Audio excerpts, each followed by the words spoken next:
guys set this up somewhere around 45 days ago now in solidarity with Occupy Wall Street.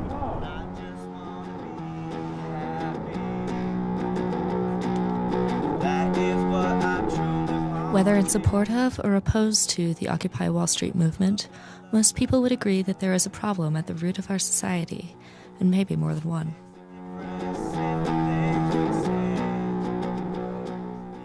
The call to think about the community as a whole from the perspective of economic justice is a kind of moral call that we haven't heard in a long time. Economic conditions dictate that people take some initiative on themselves.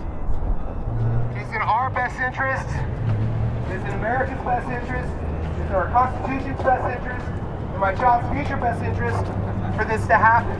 The people's movement brings me out here. End of capitalism brings me out here. End of corporate greed brings me out here. The people bring me out here. Thank you!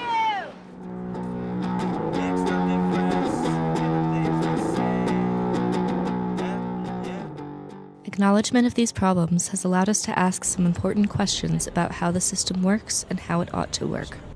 Are we okay with the idea that tax money can bail out banks and other financial institutions without any expectation that those banks or financial institutions would do something for ordinary people?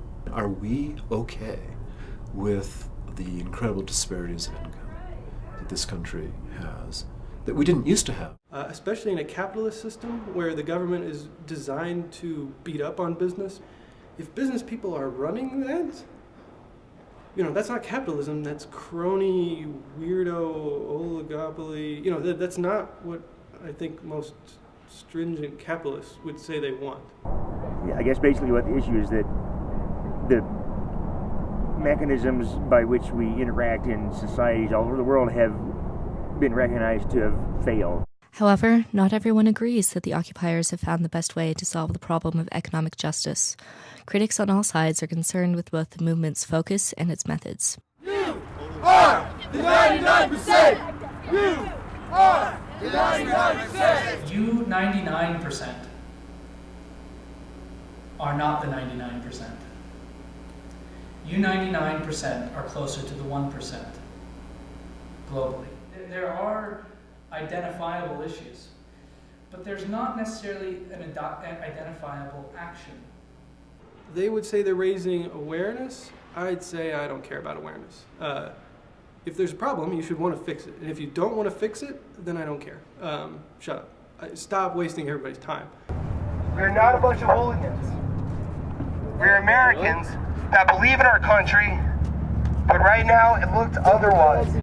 In practice, the protesters have conflicted with the police over city ordinances in many of the communities they occupy, and these confrontations have captivated the attention of the public. The initial day was a little bit confrontational when they wanted to essentially occupy the park. And because of park hours and other restrictions, we kind of try to present the city code in a light that shows that they just can't be there 24 hours a day. I bet if the police come, they're going to come like 4 in the morning. That's probably what's going to happen in the end.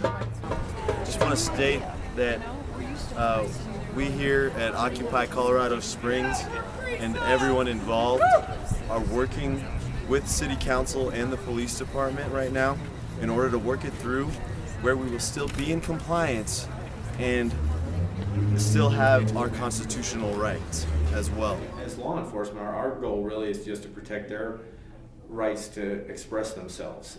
And I think even in Oakland and some of these other places where there has been some violent clashes, it's a fairly small amount of people that the police are really clashing with. I've even heard reports where the Occupy people have tried to help the police deal with these people.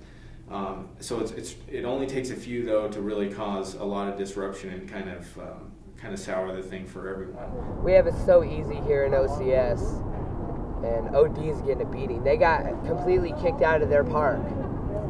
There was riot cops there all night long, making sure they didn't stay in that park. Of course, across the rest of the country, there's been a lot of assaults by police officers on the movement. So I assume our time will come. We were all at the park, and 5 o'clock came around, and rioters just stood. All the riot cops and all their gear just stood in a line, and they were trying to flank around us and trap us in and push us all out. But we said, we're not doing this. I ran to Colfax, and I said, occupy the streets. And we had Colfax and Ling in that intersection blocked down for at least 15 minutes.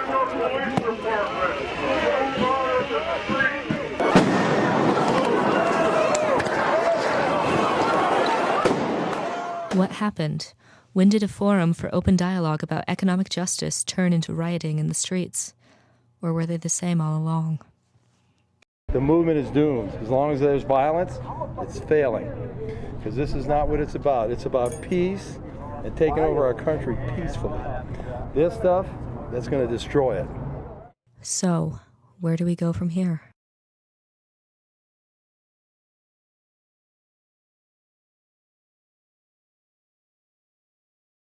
See Thomas Jefferson on the eve of Bunker Hill, writing words to die for, writing sentences to kill. Forgotten country for us and them. Every good idea kills at least 1,000 men, at least 1,000